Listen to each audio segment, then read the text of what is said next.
So I'm going to talk about scraping, just like for first, how many of you know what scraping means, or have you tried it? Yeah, I guess.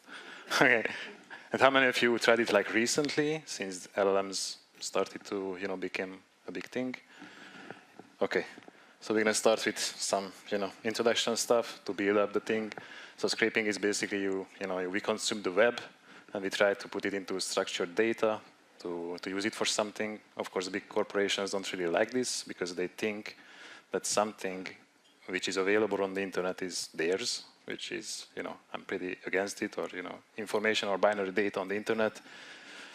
If it's available, then we can build something with it, for sure. Like just small stuff about me. I'm doing scraping and a lot of reverse engineering for the past 12 years. Did a lot of mobile application reverse engineering, and for some time I needed to get a lot of data which was not really easily available, let's say. So I started to work as a full stack engineer since COVID, because it's a bit easier to do. But when ChatGPT 3 came out, OpenAI released a pretty cool thing called Operator. I don't know how many of you heard about it. It's basically an AI-controlled agentic browser, and since then the whole scraping game changed quite a bit. So I need to start the talk with this. My lawyer told me to do so. So it's a pretty gray area, let's say, especially in the EU, because since GDPR, processing user data or personal information is like tricky, let's say. We shouldn't do that, and we should respect the robots TXT for the web admin's sake of life. But in the US, it's a pretty different game, because in the US we can sell this information. They don't really care about it, and yeah, it's you need to know that if something is for free, then we are paying with our data and or profiling information and stuff like this. So how it started, like 10 years ago, 20 years ago, we needed to use XPaths, CSS selectors, and pretty old school archaic stuff, which was easy to break. If a front-end engineer changed the layout of the website, then we needed to rewrite it. This whole scraping field is very cat and mouse game anyway, but in the older times it was even more than nowadays.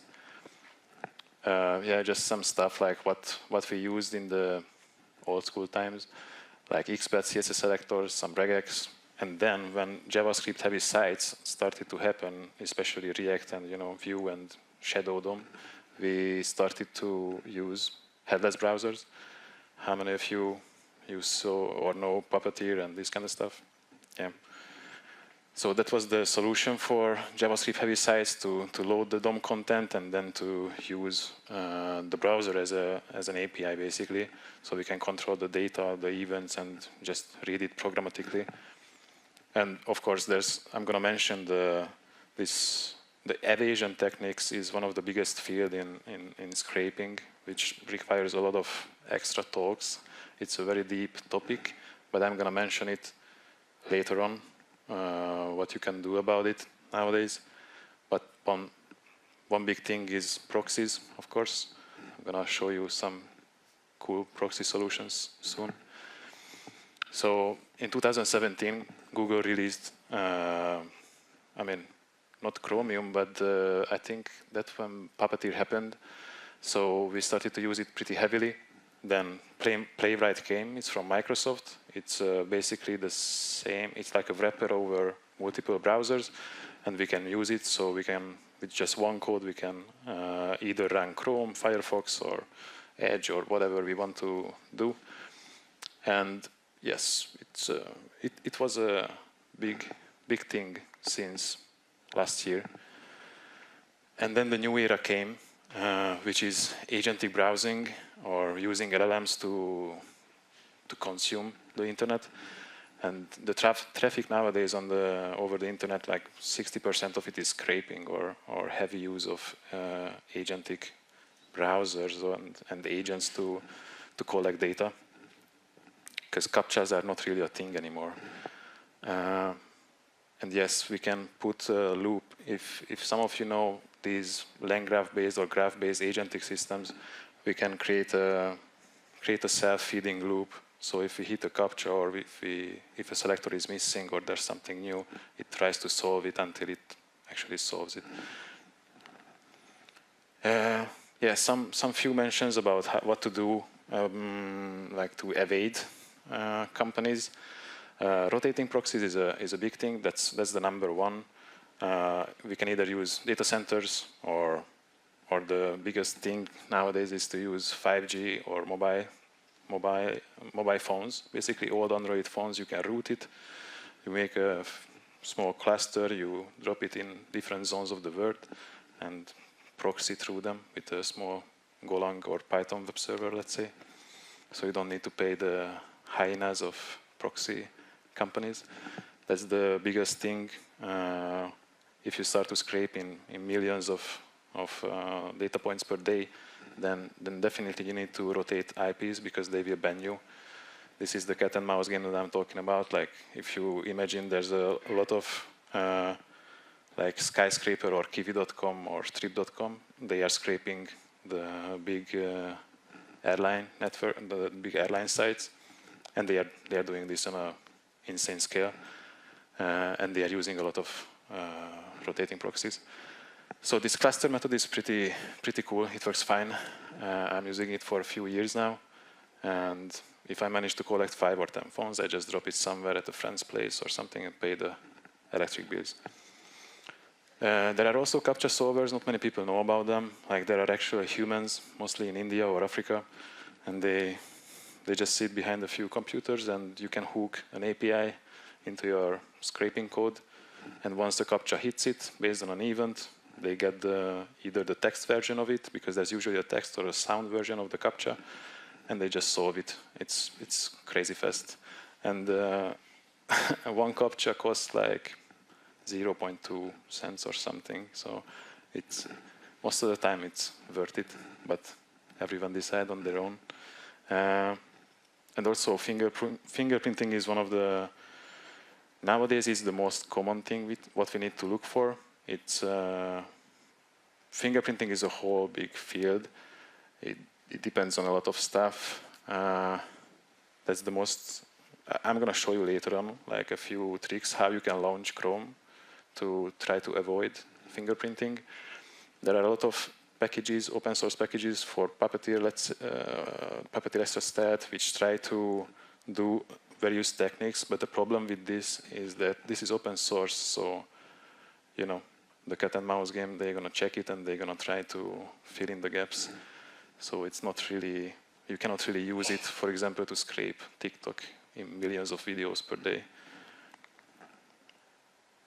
And there's gonna be a small video. It's based on a prompt and browser use. How many of you heard about browser use? Nice.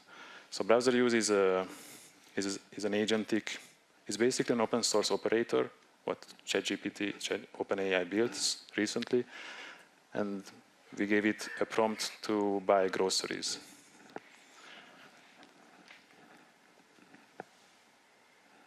And what you can see on the screen is a headless browser, 50 or 60 lines of Python code, and the prompt, basically a very detailed prompt with step 1, 2, 3, like which site to visit and what is my diet, and it buys it.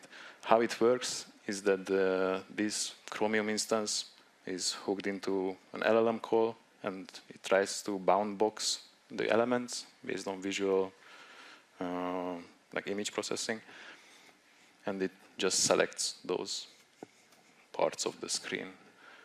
And this is scraping nowadays. It's pretty fast, and we don't really need to write expect selectors anymore. We just need to write prompts, and the more detailed and more step-by-step the prompt is, the more dynamic it can be. So it just depends on how you can prompt. And as you can see, it got delivered.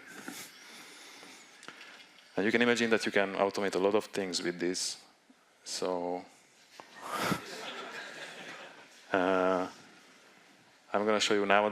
I just recently created a complete LinkedIn automation stuff for salespeople, and they were mind blown that they don't really need to work anymore. Just write a few detailed prompt. I'm not sure if I already jumped to the next one or not. So this is going to be another showcase of this kind of scraping, I hope. This is sending CVs to remote jobs.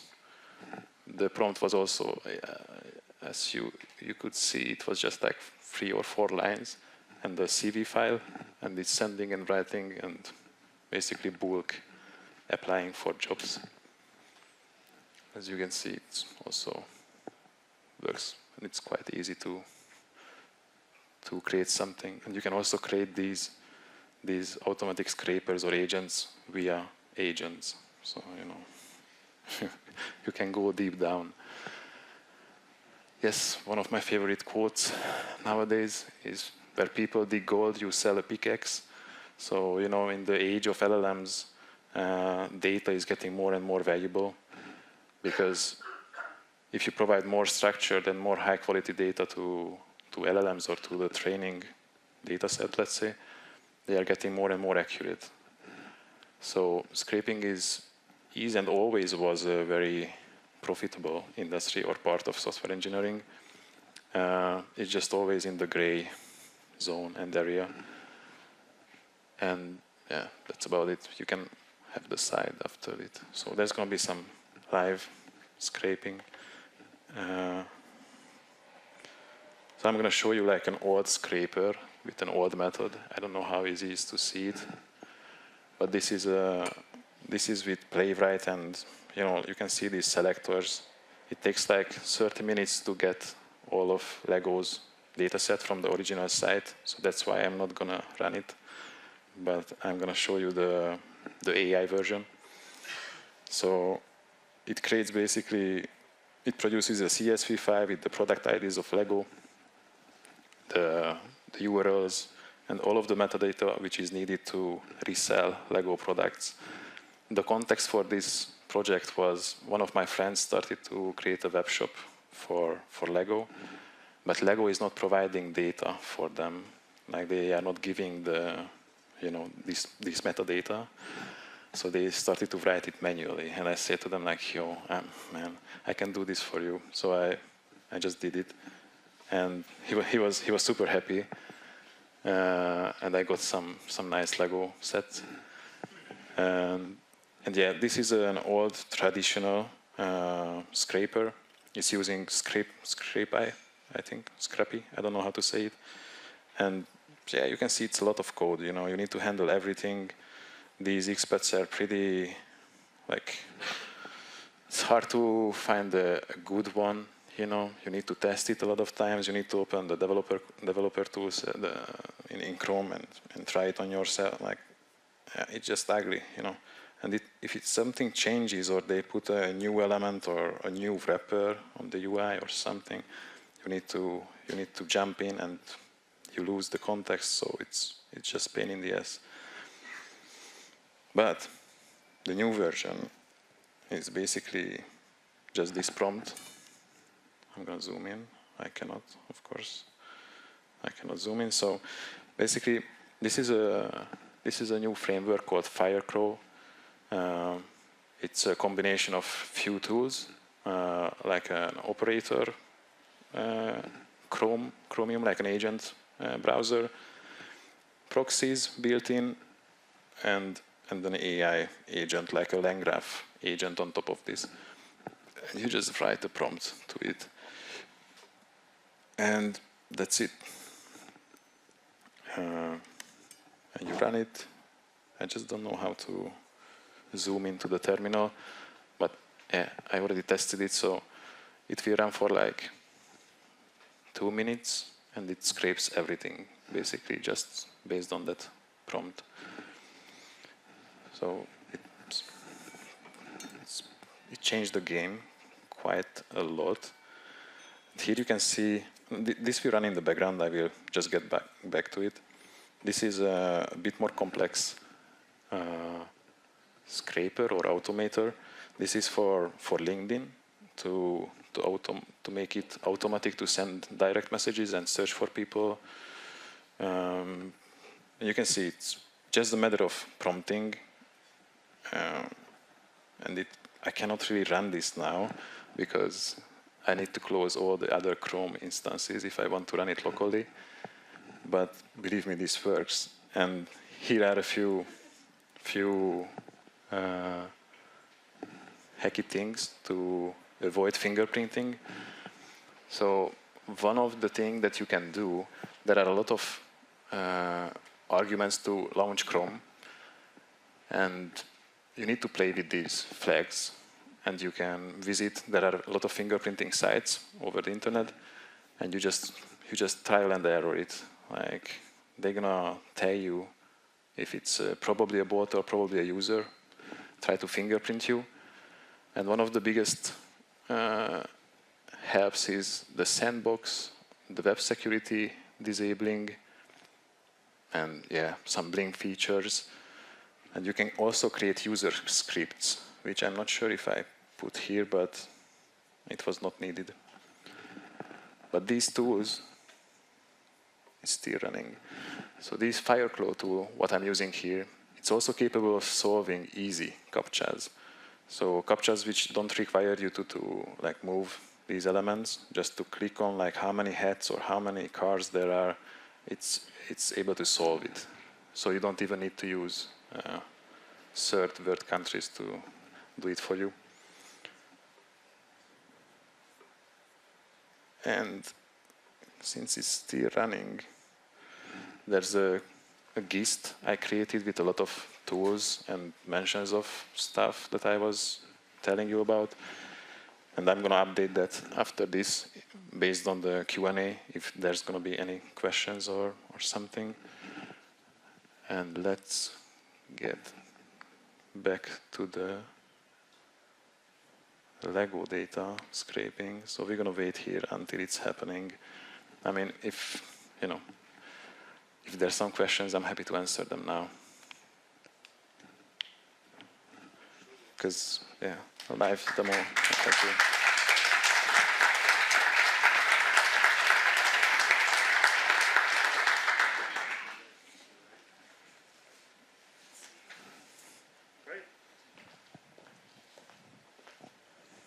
Okay. Yeah. So we do have a few questions already. Okay. Let's just go. Yeah. So how do companies react to LLM scraping? Do they shut down public data presenting sites, or do some moves towards open APIs to avoid the traffic overhead?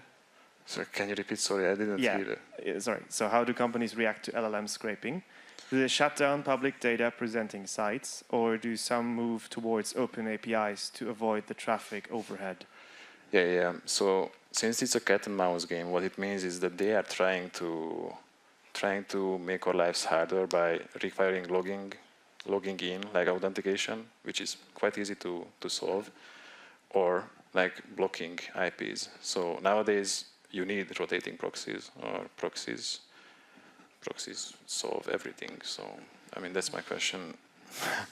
that's my answer. Yeah. All right. Are you aware of bricklink.com?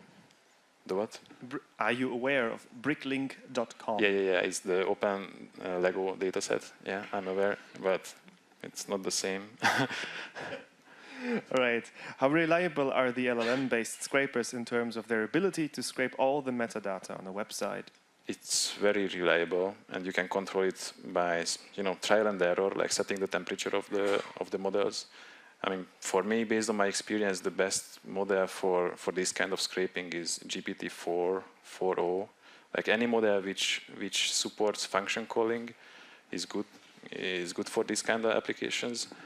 And Gemini is getting crazy good, especially the Flash versions of the Gemini models.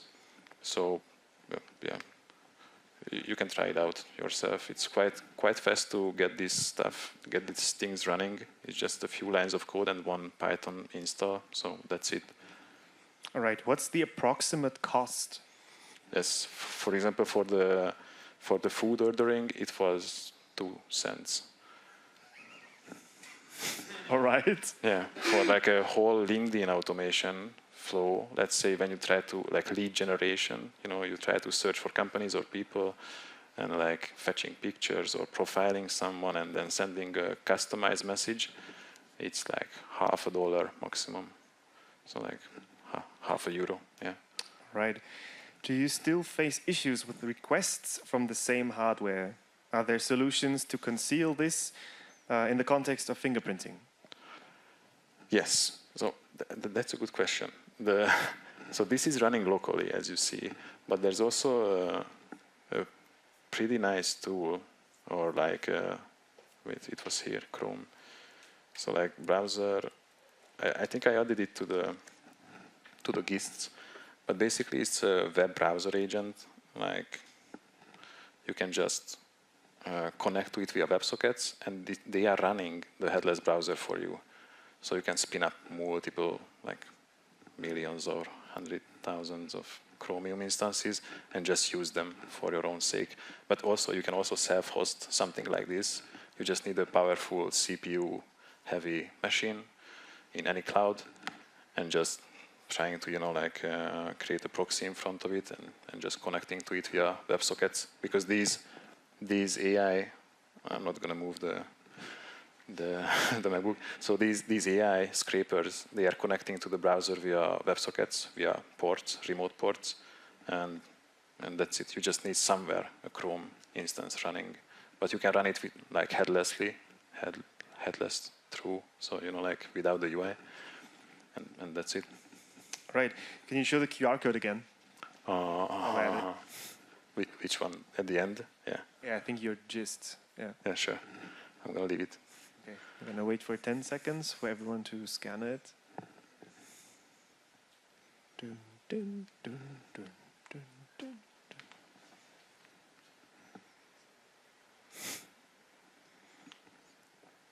Let's count the phones.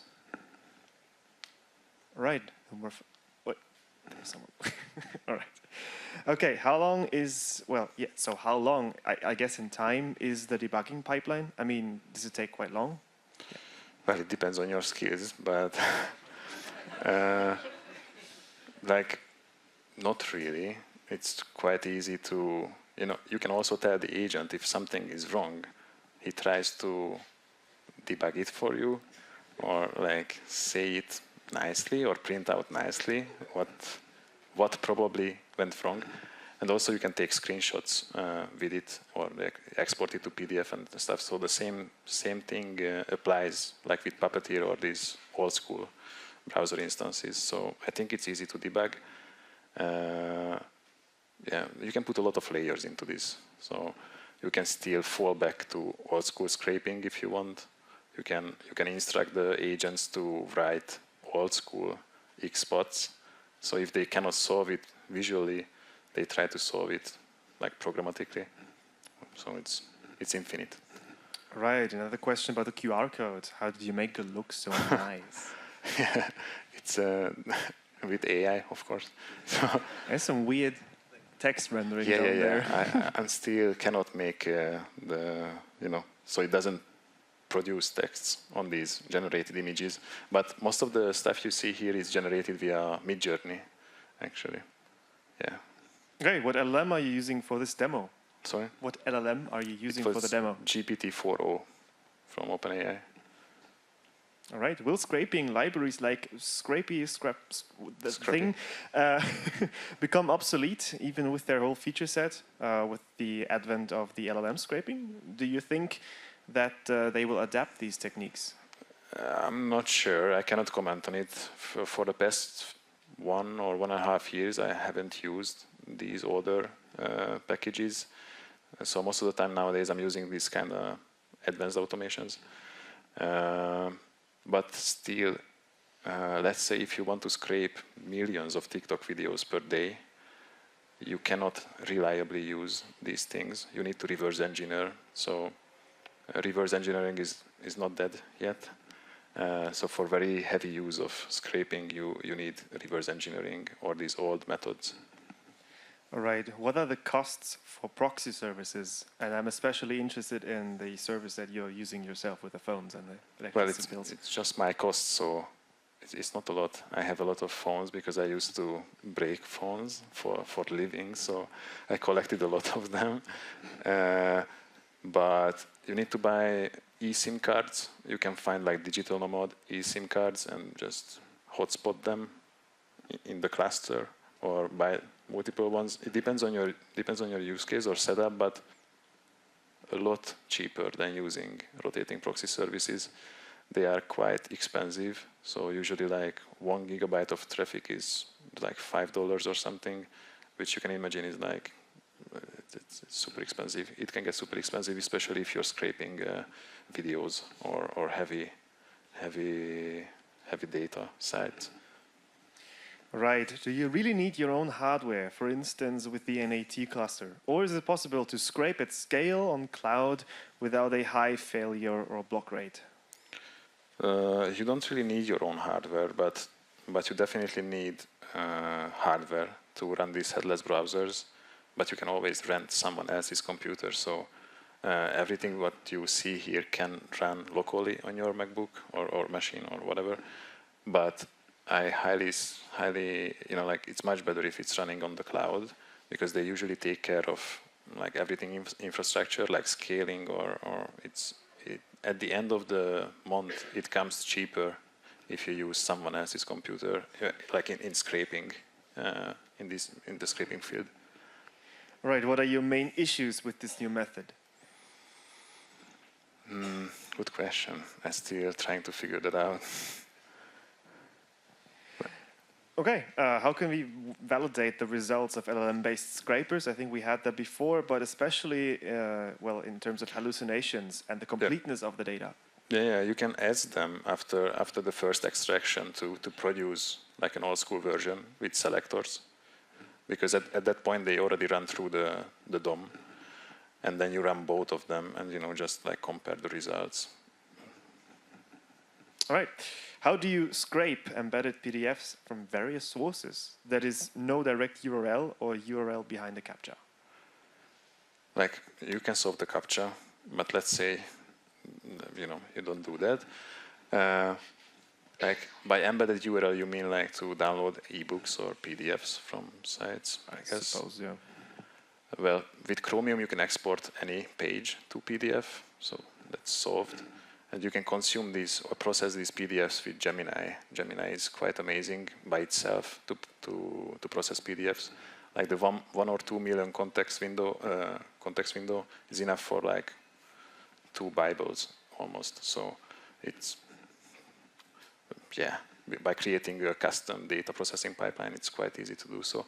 To scrape, like the other thing is that you can always use Tor and various gray or black area things. So like anything is possible. Data is never hidden. If somehow you can access it by typing in by like humanly, then it's possible to automate it. So. All right, your use case sounded like an ethical scraping usage. How many ethical scrapers are there, or what's your estimate? Ethical scrapers. It's a good question.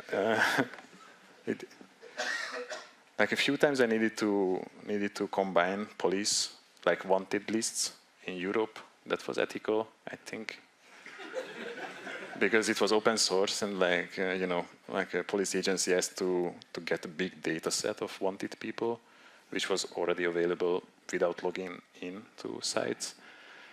But it's like, as I said, it's a gray area. So it's I think there's not a lot of ethical scrapers. Like most of the internet traffic is either emails, NSFW stuff, and scraping. So. Yeah. Okay. So let's just expand this. What's the legality of scraping or scrapping CAPTCHAs in the EU? Yeah, I'm not a lawyer, I need to say, but I consult a lot with ChatGPT and Claude, especially because Claude has some morale. Let's say, at least Anthropic says it. So in the EU, as far as I know, what is available on the internet without logging in is okay. If you need to log in, then it depends on the terms of service of the site. So you need to check that. But I usually ask myself, like, how would they know? Like, it depends on what you do with the data itself. If you just want to process it, aggregate it, and like make it inspire you or something, I think then it's okay. If you sell the data, that's another topic. You know, you should try not to do that in the EU because it's pretty harsh here. But in the US, it's the Wild West. So in the US, they collect data on like massive scale, aggregate, and sell it to big companies like fast fashion brands or skincare brands. They scrape the whole TikTok, Instagram, and just create like machine learning models based on the influencers, and like they are targeting people almost directly. So yeah, it's a deep topic. You should consult your lawyer, not me. All right, is the grocery shopper in your Git asking for a friend? Huh? Sorry, is the grocery shopper in your Git asking for a friend? Not yet, but I can put it into the gist if you want. It's really just a few lines of prompt. So yeah, you can try it with Amazon or whatever. It works quite well. All right, are the LLM hosts good at blocking certain usage? No. No, it's jailbreaking LLMs is quite easy. So even though that they put some system prompts and like barriers between harmful questions, it's quite easy to break them and make them tell you everything and anything. So no, it's not good. Yeah. All right. Do LLM scrapers also use image recognition models to solve the CAPTCHA? Or do they still need CAPTCHA solving services like the human click farms as mentioned? CAPTCHAs are getting quite hard nowadays, I think because of this. So for example, if you know Binance or this crypto exchange, they have so hard CAPTCHAs that I cannot solve it easily. So you need to there's a slider, then you need to check something or rotate something. It's not that easy to solve by a vision model yet. I mean, at this time, but it's a cat and mouse stuff. So they will get there. I think in a month, then they will do some even crazier CAPTCHAs, like 3D rotation or something. I don't know. It's a reverse CAPTCHA. So if you can solve it, you're not a human. Yeah. All right. We got a comment. Love the pirate attitude. Free internet content. Yeah. Hey, yeah. All right. On the slide, that's it basically. Is there anyone with a question or a comment still in the audience? You technically have 10 minutes to think about this, ask your question. You can sit around, contemplate, take photos. Maybe don't. Yeah, I can go back to the... Yeah, how about the Lego scraping? It's still running. No, I think... I remember why it doesn't. So I wanted to show that, this code, it doesn't output anything. I just realized what's happening. Because nowadays I'm trying to automate coding too. So let's try it out. Add some, so write the data to a JSON file and also print it out. Okay. Yeah, this is cursor. And what you saw was like a Whisper flow or something. I'm just recently testing it out. If I push a button, it will just write what I'm saying. Because I don't really like to write, not even prompts. I'm super lazy, so it created this. Yeah, I remember now because I wanted to show you how to code, how to automate code, but I forgot it. So yeah. If you want, I can talk about these setups of LLM workflows, like how to use them for developing. So this is Cursor. I don't know how many of you heard about it or using it. It's okay, but there are better stuff, like for example row. I highly suggest everyone to try out row. It's a Visual Code extension where you can hook into any LLM provider. It's using the API directly. There's a lot of experimental features. And Row, this extension, is developed and written by Row itself. So it's pretty nice. And basically you can create tasks. Like a task is just, like a prompt. It has different modes, architecture, code. You can ask something about the code or debug. It works quite good. Like we can ask it to debug this if we want. I don't think we have that much time though. But it's basically a low-level version of Cursor. You can customize it for yourself. You can add MCP servers. You can automate writing prompts and creating subtasks and do it's pretty nice. And yeah, it will run eventually at one point, I hope. I don't know how to put it back. The view, because I just started to use it a day ago. Does anybody know how to put the tree view back? No. Command B.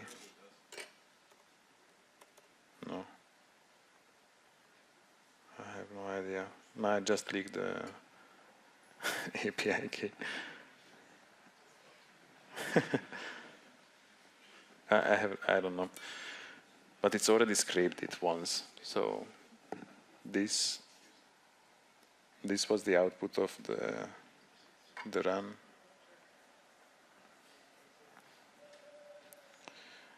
And it managed to collect or scrape the most important metadata. And when I tried it, I think it was like 3 minutes to get 200-ish Lego sets from the site with the old school scrapey, I don't know the name. It was like half an hour because I needed to handle sleeping, otherwise I got blocked. Because in Fireclaw, there's some built-in rotating proxies, so it handles it for you. And yeah, I think it will still run. So let's say that. Thank you for listening. And, yeah.